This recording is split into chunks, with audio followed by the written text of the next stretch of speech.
अब हम डिटेल में बात करेंगे कार्डिनल अप्रोच की। किसकी बात करेंगे? कार्डिनल अप्रोच की।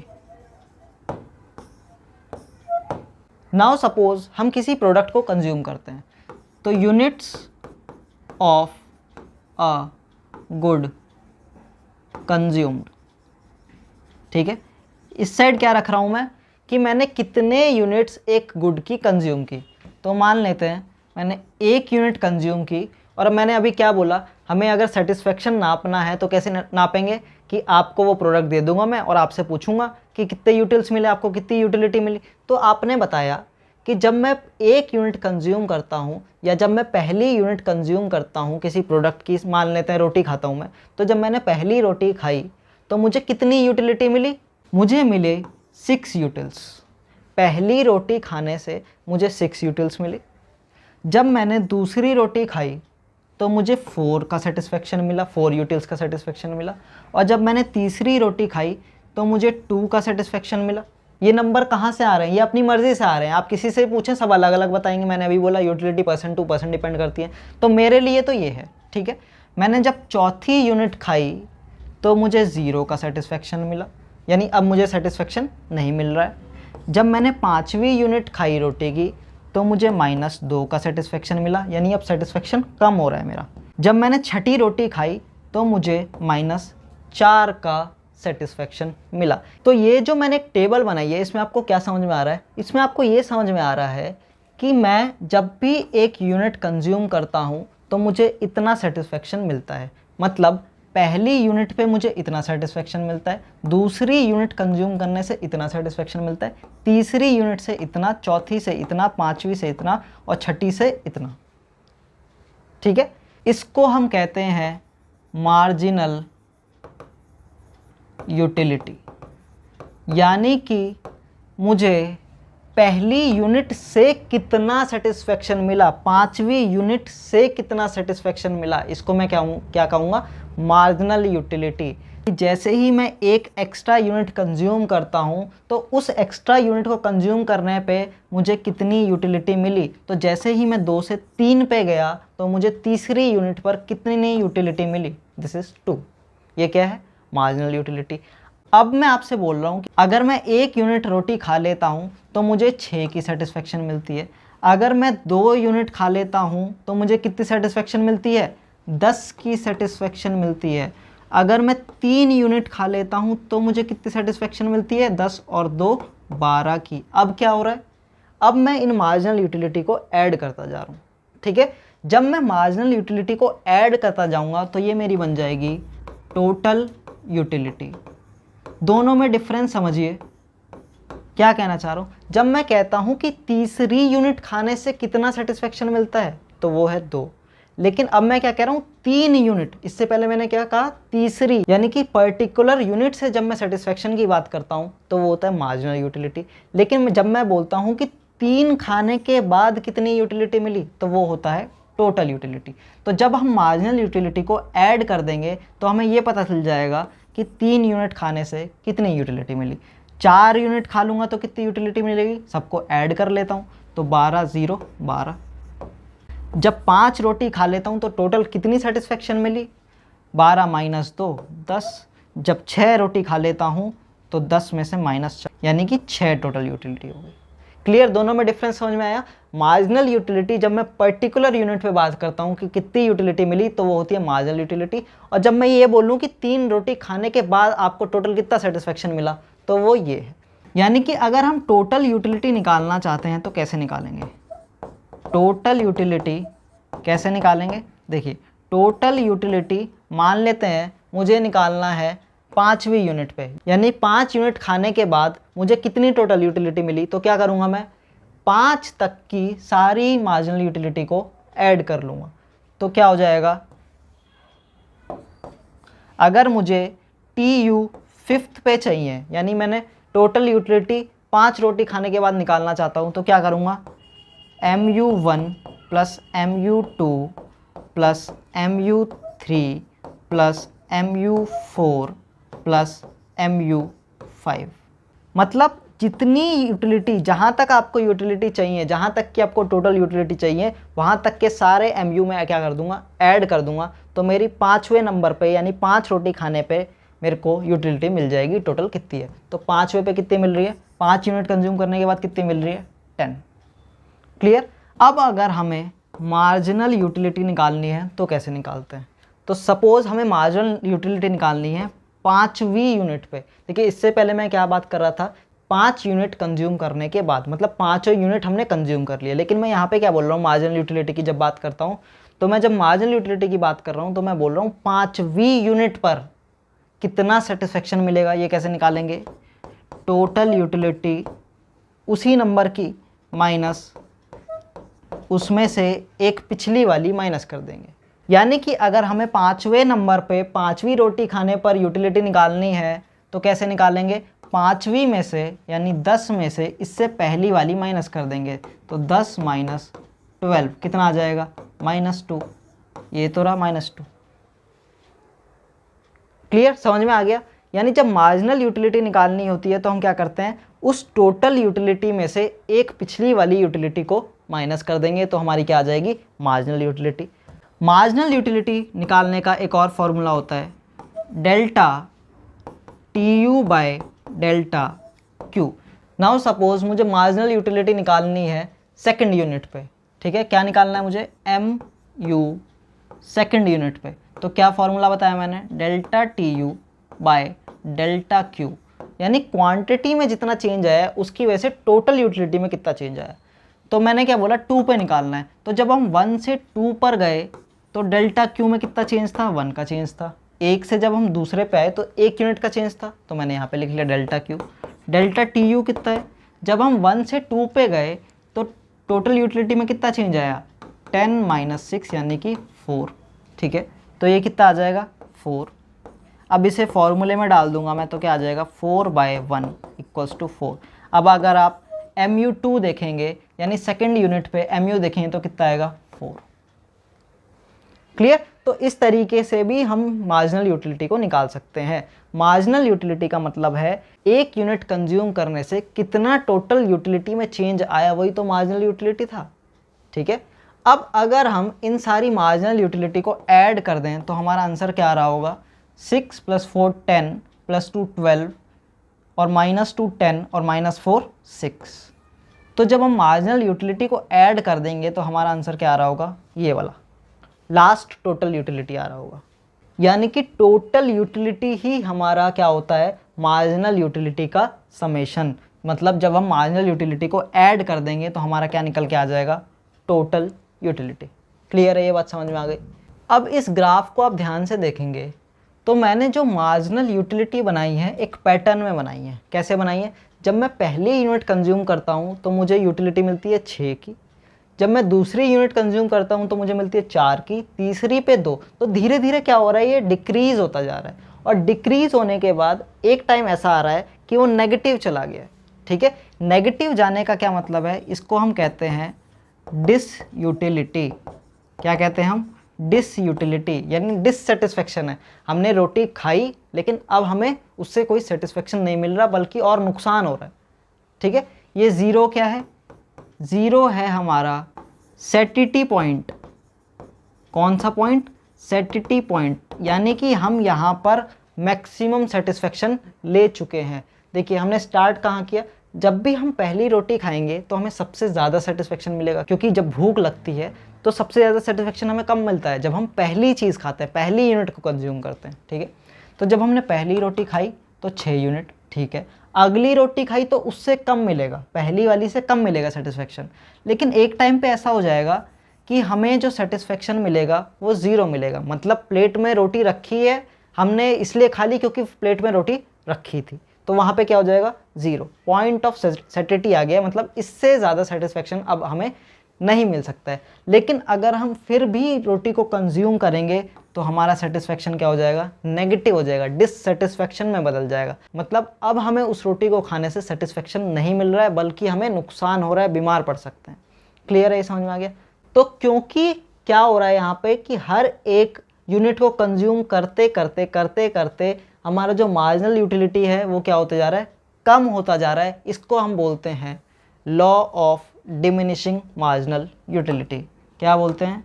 Law of diminishing marginal utility. क्या मतलब है इसका? कि जैसे जैसे हम किसी प्रोडक्ट या सर्विस को कंज्यूम करते रहते हैं, वैसे वैसे उसकी जो मार्जिनल यूटिलिटी है वो क्या होती जाएगी? कम होती जाएगी। मतलब जो सेटिस्फेक्शन हमें पहली यूनिट से मिल रहा था, उससे कम सेटिस्फेक्शन हमें अगली यूनिट से मिलेगा। क्लियर? तो इसकी डेफिनेशन क्या हो जाएगी? This law states that as we consume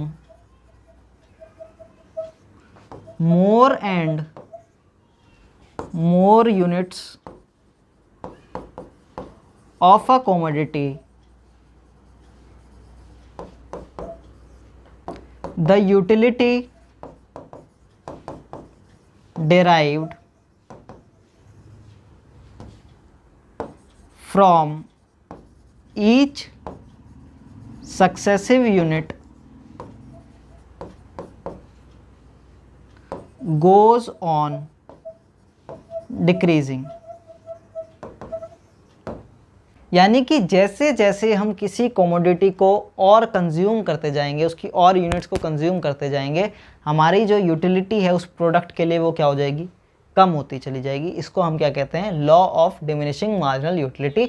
इसको हम ग्राफ की हेल्प से भी समझ सकते हैं। इसको अगर मैं ग्राफ पे प्लॉट कर दूं तो किस तरीके से दिखेगा ये?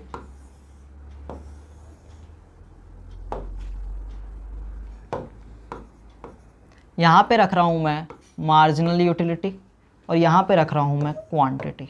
ठीक है?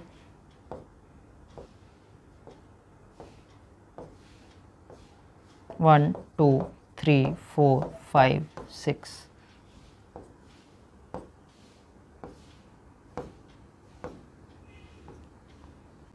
2, 4, 6, 8, 10, 12।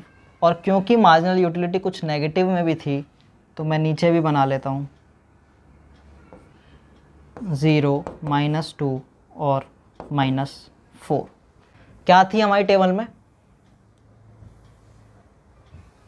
जब हम पहली यूनिट कंज्यूम करते हैं तो मार्जिनल यूटिलिटी मिलती है 6।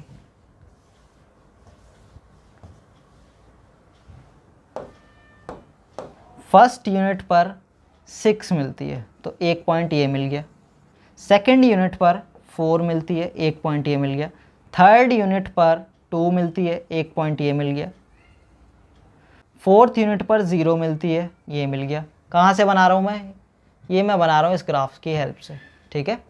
फर्स्ट पर 6, सेकंड पर 4, थर्ड पर 2, फोर्थ पर 0, फिफ्थ पर -2, सिक्स्थ पर -4, -2 और -4, फिफ्थ पर -2, सिक्स्थ पर -4। इसको ज्वाइन कर देंगे तो क्या निकल के आ जाएगा हमारा? ये मार्जिनल यूटिलिटी का कर्व। कौन सा कर्व है ये? मार्जिनल यूटिलिटी का कर्व। इसी को हम क्या बोलते हैं? Diminishing marginal utility. यानी हम सिर्फ जब मार्जिनल यूटिलिटी का ग्राफ बना देंगे तो उसको हम क्या कहेंगे? Diminishing marginal utility. और इस ग्राफ में हम इजीली समझ सकते हैं कि जो मार्जिनल यूटिलिटी है वो क्या हो रही है? डिक्रीज़ हो रही है। जैसे जैसे हम यूनिट्स को कंज्यूम करते जा रहे हैं वो क्या होती जा रही है? डिक्रीज़ होती जा रही है। पहले 6 पे थी, अब किस पे आ गई है? -4 पे आ गई है। ठीक है? तो ये वाला पॉइंट जो है इसको क्या कहते हैं हम? Point of satiety. यानी जब हम मैक्सिमम सेटिस्फेक्शन पे होते हैं तो ये होता है 0। ठीक है? इसके ऊपर जो है इसमें हमें यूटिलिटी मिलती है, लेकिन जब हम नीचे नेगेटिव में चले जाते हैं तो ये क्या है? सारी डिस यूटिलिटी। यहाँ पर क्या मिलता है हमें? यूटिलिटी मिलती है। क्लियर? समझ में आ गया? Law of diminishing marginal utility. Law of diminishing marginal utility सिर्फ ये कहता है कि जैसे जैसे हम किसी प्रोडक्ट की यूनिट को कंज्यूम करते जाते हैं वैसे वैसे हमारा जो मार्जिनल यूटिलिटी है, हमारा जो सेटिस्फेक्शन है वो क्या होता जाता है? कम होता जाता है। क्लियर? अब इसी ग्राफ पर मैं क्या करता हूँ, टोटल यूटिलिटी भी बनाता हूँ, ठीक है। तो पहले इसको हटा देते हैं हम यहाँ से।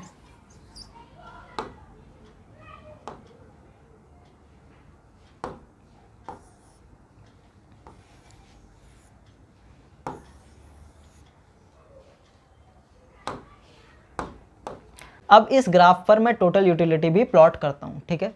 तो फर्स्ट यूनिट जब हमने कंज्यूम की तो टोटल यूटिलिटी क्या थी, 6, ठीक है। 6, 10, 12, 12, 0। फर्स्ट यूनिट पर टोटल यूटिलिटी है हमारी, फर्स्ट यूनिट पर टोटल यूटिलिटी है 6। सेकंड यूनिट पर टोटल यूटिलिटी है 10। थर्ड यूनिट पर टोटल यूटिलिटी है 12। फोर्थ यूनिट पर टोटल यूटिलिटी है 12। फिफ्थ यूनिट पर टोटल यूटिलिटी हो जाती है हमारी 10। और सिक्स्थ यूनिट पर टोटल यूटिलिटी हो जाती है हमारी 6। कैसे बनाया है मैंने, इस ग्राफ की हेल्प से बनाया है मैंने। 6, 10, 12, 12, 10, 6, 6, 10, 12, 12, 10, 6, 6, 10, 12, 12, 10, 6। क्लियर। अब इसको मैं जब ज्वाइन कर दूंगा तो ये क्या बन जाएगा मेरा, टोटल यूटिलिटी कर्व। अब मैं क्या चाहता हूँ, इस टोटल यूटिलिटी कर्व और मार्जिनल यूटिलिटी कर्व में रिलेशन देखना चाहता हूँ, यानी TU एंड MU का रिलेशन अगर देखें तो हमें क्या बातें समझ में आएंगी। देखिए, जब मार्जिनल यूटिलिटी डिक्रीज़ होती है, पहली बात, जब मार्जिनल यूटिलिटी डिक्रीज़ होती है तो टोटल यूटिलिटी इंक्रीज़ होती है, ठीक है। टोटल यूटिलिटी इंक्रीज़ होती है। क्या बोला मैंने, कि जब मार्जिनल यूटिलिटी डिक्रीज़ होती है, और कब तक डिक्रीज़ होती है, जब तक वो पॉजिटिव है, ठीक है। तो जब तक मार्जिनल यूटिलिटी डिक्रीज़ हो रही है और पॉजिटिव है, तब तक टोटल यूटिलिटी क्या होगी, इंक्रीज़ होगी। और जैसे ही मार्जिनल यूटिलिटी 0 पर आ जाएगी तो हमारी टोटल यूटिलिटी क्या हो जाएगी, मैक्सिमम हो जाएगी। ये वाला पॉइंट क्या है, मैक्सिमम। तो सेकंड रिलेशन हमें क्या समझ में आया, कि जब मार्जिनल यूटिलिटी क्या हो जाती है 0, तब हमारी टोटल यूटिलिटी क्या हो जाएगी, मैक्सिमम हो जाएगी। क्लियर। टोटल यूटिलिटी क्या हो जाएगी, मैक्सिमम हो जाएगी। और जैसे ही मार्जिनल यूटिलिटी नेगेटिव में जाएगी, टोटल यूटिलिटी डिक्रीज़ होना चालू हो जाएगी। जैसे ही मार्जिनल यूटिलिटी नेगेटिव में जाएगा तो टोटल यूटिलिटी क्या हो जाएगी, डिक्रीज़ होनी चालू हो जाएगी। क्लियर। 3 बातें ये समझ में आई कि जैसे जैसे मार्जिनल यूटिलिटी डिक्रीज़ होगा लेकिन पॉजिटिव है, तब तक टोटल यूटिलिटी इंक्रीज़ होगा। जैसे ही मार्जिनल यूटिलिटी 0 हो जाएगी तो मैक्सिमम पॉइंट आ जाएगा टोटल यूटिलिटी का। और जब मार्जिनल यूटिलिटी नेगेटिव हो जाएगी तो हमारी टोटल यूटिलिटी क्या हो जाएगी, डिक्रीज़ होना चालू हो जाएगी। क्लियर है। ये था रिलेशन बिटवीन टोटल यूटिलिटी और मार्जिनल यूटिलिटी। अब जो हमने लॉ ऑफ DMU पढ़ा, उसके कुछ अजम्पशंस हैं। क्या अजम्पशंस हैं, मतलब जब भी हम लॉ ऑफ DMU की बात करेंगे तो कुछ अजम्पशंस अपने माइंड में लेके चलेंगे। क्या क्या, सबसे पहले जो कंज्यूमर है वो रेशनल होना चाहिए, रेशनल कंज्यूमर। रेशनल कंज्यूमर का मतलब होता है कि कंज्यूमर का ऑब्जेक्टिव हमेशा क्या होना चाहिए, यूटिलिटी मैक्सिमाइजेशन। मतलब कंज्यूमर को किसी भी प्रोडक्ट को कंज्यूम किस लिए करना है, यूटिलिटी मैक्सिमाइज करने के लिए, ऐसे ही कुछ भी करने के लिए नहीं, हमेशा यूटिलिटी मैक्सिमाइज ही करेगा कंज्यूमर, ठीक है। दूसरा अजम्पशन है cardinal measurement of utility. Utility को हम कार्डिनली मेजर करेंगे, यानी नंबर्स में मेजर करेंगे। जैसे हम ऊपर कर रहे थे, TU मैंने बोला 10 था, 6 था, 12 था, जो भी था वो सब क्या थे, नंबर्स थे। थर्ड अजम्पशन होनी चाहिए consumption should be in reasonable quantity. Consumption कैसा होना चाहिए, रीजनेबल क्वांटिटी में होना चाहिए। यानी अगर मैं रोटी कंज्यूम कर रहा हूँ तो रोटी का टुकड़ा नहीं होना चाहिए, पूरी रोटी होनी चाहिए। अगर मैं पानी कंज्यूम कर रहा हूँ तो 1 चम्मच पानी नहीं होना चाहिए, पूरा 1 गिलास पानी होना चाहिए। ठीक है, तो क्वांटिटी जो होनी चाहिए वो क्या होनी चाहिए, रीजनेबल होनी चाहिए।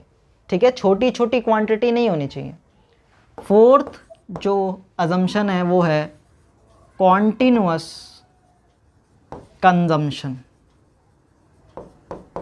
लॉ ऑफ डीएमयू तभी काम करेगा जब कंजम्पशन क्या होगा, कॉन्टिन्यूअस होगा। मतलब मैं रोटी क्या एक बार में खा रहा हूँ, पहली रोटी खाई, दूसरी रोटी खाई, तीसरी रोटी खाई। ऐसा नहीं है कि सुबह मैंने 1 रोटी खाई फिर मैं शाम को 1 रोटी खा रहा हूँ, अब मैं लॉ ऑफ डीएमयू चेक कर रहा हूँ कि कितना सेटिस्फेक्शन मिल रहा है। ऐसे नहीं होगा। क्या होना चाहिए, कंजम्पशन कॉन्टिन्यूअस होना चाहिए, एक बार में होना चाहिए। सेटिस्फेक्शन चेक करना है तो सारी रोटी का एक साथ करना है, यानी कि एक सुबह और एक शाम को चेक कर रहे हैं। फिफ्थ अजम्पशन है marginal utility of money remains constant. हमने क्या माना हुआ है कि मार्जिनल यूटिलिटी ऑफ मनी जो है वो कांस्टेंट रहती है। ठीक है, कांस्टेंट रहती है का क्या मतलब है, देखिए जब हमारे पास ज़्यादा मनी है, मोर मनी, तो हमारे लिए उसकी यूटिलिटी क्या होगी, कम होगी। अभी मैंने स्टार्टिंग में जब बात की थी कि यूटिलिटी किस पे डिपेंड करती है, नंबर ऑफ आइटम्स पे। तो हमारे पास अगर ज़्यादा पैसा होगा तो हम इजीली किसी चीज़ पर खर्च कर सकते हैं, यानी उसकी यूटिलिटी हमारे लिए कम होगी। और अगर हमारे पास कम पैसा है तो हम उसको बहुत सोच समझ के खर्च कर रहे होंगे। ठीक है, तो यानी अब मेरे लिए उसकी यूटिलिटी क्या है, ज़्यादा है। तो जब ज़्यादा पैसा होता है तो यूटिलिटी कम होती है, जब कम पैसा होता है तो यूटिलिटी ज़्यादा होती है। मैंने इस बात को कैंसिल कर दिया। मतलब जब मैं law of diminishing marginal utility की बात करता हूँ तब मैं इस बात को नहीं मानता हूँ। तब मैं बोलता हूँ कि मार्जिनल यूटिलिटी ऑफ मनी जो है वो क्या रहेगी, हमेशा कांस्टेंट। यानी कि मैं जब भी पैसा दे रहा हूँ उस प्रोडक्ट को ख़रीदने के लिए, जब भी मैं उस रोटी को ख़रीदने के लिए पैसा दे रहा हूँ तो मेरी जो मनी की मार्जिनल यूटिलिटी है वो कांस्टेंट है। यानी जो पहली रोटी के लिए पैसा दिया उससे जो यूटिलिटी मिलती है वो भी सेम है, दूसरी रोटी के लिए जो पैसा दिया उस पैसे से जो यूटिलिटी मिलती है वो भी सेम है। तो यानी कि जो मार्जिनल यूटिलिटी ऑफ मनी है वो क्या है, हमारी कांस्टेंट है। सिक्स्थ अजम्पशन है इंडिपेंडेंट यूटिलिटीज। इंडिपेंडेंट यूटिलिटीज का मतलब होता है MU of product X is not related with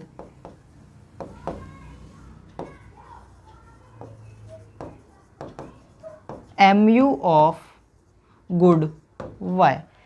यानी अगर हम X प्रोडक्ट का कंजम्पशन कर रहे हैं तो उसका कुछ भी लेना देना नहीं है Y प्रोडक्ट से। फॉर एग्जाम्पल, इंडिपेंडेंट यूटिलिटीज़ का एग्जाम्पल देता हूँ आपको। अगर आप चाय पीते हैं तो उसके साथ अगर आप बिस्किट खा लें तो चाय की यूटिलिटी क्या है, इंक्रीज हो जाती है। तो यहाँ पर क्या है कि इन दोनों की इंडिपेंडेंट यूटिलिटी नहीं है, आपस में रिलेशन है कोई। ठीक है, अगर मुझे बिस्किट भी मिल जाए चाय के साथ तो मेरी चाय की जो यूटिलिटी है वो इंक्रीज हो जाती है, मतलब इस पर डिपेंडेंट है। लेकिन अभी मैं क्या कह रहा हूँ कि यूटिलिटीज़ क्या है, हमारी इंडिपेंडेंट है, इन दोनों का कोई लेना देना नहीं है आपस में। इसकी मार्जिनल यूटिलिटी अलग है, इसकी मार्जिनल यूटिलिटी अलग है, दोनों को साथ में हम नहीं रख सकते। इसलिए जो यूटिलिटीज़ हैं वो हमारे लिए क्या है, इंडिपेंडेंट है। क्लियर? तो ये हैं वो 6 अजम्पशंस जो हम ध्यान रखेंगे जब भी हम law of diminishing marginal utility की बात करेंगे। अब ये लॉ ऑफ डीएमयू काम कहाँ नहीं करता, तो अब हमें समझना है exceptions of law of DMU. Diminishing marginal utility कहाँ कहाँ काम नहीं करती। सबसे पहली बात ऑलरेडी समझ चुके हैं, जब हम स्मॉल यूनिट्स का कंजम्पशन करते हैं तो वहाँ पर कभी भी लॉ ऑफ डीएमयू काम नहीं करेगा। यानी कि मैं रोटी का टुकड़ा खा रहा हूँ तो काम नहीं करेगा, मैं पानी चम्मच से पी रहा हूँ तो काम नहीं करेगा। यानी स्मॉल यूनिट्स नहीं होनी चाहिए, एक रीजनेबल यूनिट होनी चाहिए जिसको हम कंज्यूम करेंगे। क्लियर? दूसरा है रेयर एंड क्यूरियस आर्टिकल्स। ऐसे आर्टिकल्स जो मार्केट में बहुत कम हैं, जैसे रेयर पेंटिंग, ये क्या है, मार्केट में बहुत कम है। गोल्ड ज्वेलरी है, डायमंड है, ये सब क्या है, रेयर प्रोडक्ट्स हैं। तो यहाँ पर क्या है, यहाँ पर लॉ ऑफ डीएमयू काम नहीं करता। मतलब आपको ये जितना ज़्यादा मिल जाए उतना ज़्यादा सेटिस्फेक्शन इंक्रीज़ हो जाएगा। जितना ज़्यादा आपके पास गोल्ड होगा उतना ज़्यादा सेटिस्फेक्शन होगा, जितना ज़्यादा आपके पास डायमंड होगा उतना ज़्यादा सेटिस्फेक्शन होगा। लेकिन लॉ ऑफ डीएमयू क्या कहता है कि जितना आप उस प्रोडक्ट को कंज्यूम करते हो उसकी यूटिलिटी कम होती जाती है, लेकिन यहाँ पर ऐसा नहीं होता। क्लियर? तो ये दो वो केस थे जहाँ पर लॉ ऑफ डीएमयू काम नहीं करता। इसके बाद इस लॉ के कुछ क्रिटिसिज्म आए। क्या है? क्रिटिसिज्म ऑफ लॉ, यानी कुछ इकोनॉमिस्ट ने बोला कि नहीं, ये लॉ जो है वो बेकार है, ये किसी काम का लॉ नहीं है, ऐसे थोड़ी ना होता है। क्या क्रिटिसिज्म आए, क्यों क्रिटिसिज्म आए? पहला point, measurement of utility is not possible. सबसे बड़ा जो क्रिटिसिज्म आया वो क्या था कि हम यूटिलिटी को नंबर्स में मेज़र कर ही नहीं सकते, आप सेटिस्फेक्शन को मेज़र कर ही नहीं सकते किसी भी टर्म्स में। ठीक है, तो सबसे बड़ी प्रॉब्लम ये आई, ये क्रिटिसिज्म था। दूसरा क्रिटिसिज्म था marginal utility of money does not remains constant. Marginal utility of money कभी भी कांस्टेंट नहीं रहती, वो उसकी क्वांटिटी के हिसाब से चेंज होती रहती है। ठीक है, जैसे मैंने अभी ऊपर एग्जांपल बताया था। तो ये थी दूसरी बात। तीसरा point, utility is not always independent. अभी मैंने आपको बोला एजम्पशन में कि यूटिलिटीज़ जो है वो क्या है, इंडिपेंडेंट है, किसी और प्रोडक्ट की मार्जिनल यूटिलिटी पर डिपेंड नहीं करती। लेकिन उसी के बाद मैंने आपको बताया टी और बिस्किट का एग्जाम्पल, यानी कि टी की जो यूटिलिटी है, जो मार्जिनल यूटिलिटी है, वो इंक्रीज़ हो जाएगी अगर आपको बिस्किट भी साथ में मिल जाए तो। ठीक है, तो टी की जो यूटिलिटी है वो किस पर डिपेंड कर रही है, बिस्किट पर भी डिपेंड कर रही है। तो ज़रूरी नहीं है कि यूटिलिटी जो है वो हमेशा इंडिपेंडेंट होगी, वो डिपेंडेंट भी हो सकती है। ठीक है, फोर्थ क्रिटिसिज्म है अनरियलिस्टिक अजम्पशंस। इसमें कुछ अजम्पशंस थी जो अनरियलिस्टिक थी। कैसे? जैसे इसमें एक अजम्पशन है कि no change in fashion, fashion में कोई चेंज नहीं होगा। No change in taste, taste में कोई चेंज नहीं होगा। No change in preference, preference में कोई चेंज नहीं होगा। No change in income, income में कोई चेंज नहीं होगा। ये कुछ ऐसी अजम्पशंस थी जो हमने क्या की थी, उस लॉ में रखी थी कि फैशन में कोई चेंज नहीं आएगा, टेस्ट में कोई चेंज नहीं आएगा, प्रेफरेंस में कोई चेंज नहीं आएगा, इनकम में। लेकिन रियल लाइफ में क्या होता है, चेंजेस आते हैं, फैशन हमेशा बदलता रहता है, हमारा टेस्ट हमेशा बदलेगा, हमारी प्रेफरेंस चेंज होती रहती हैं किसी प्रोडक्ट के लिए, हमारी इनकम भी चेंज होती है।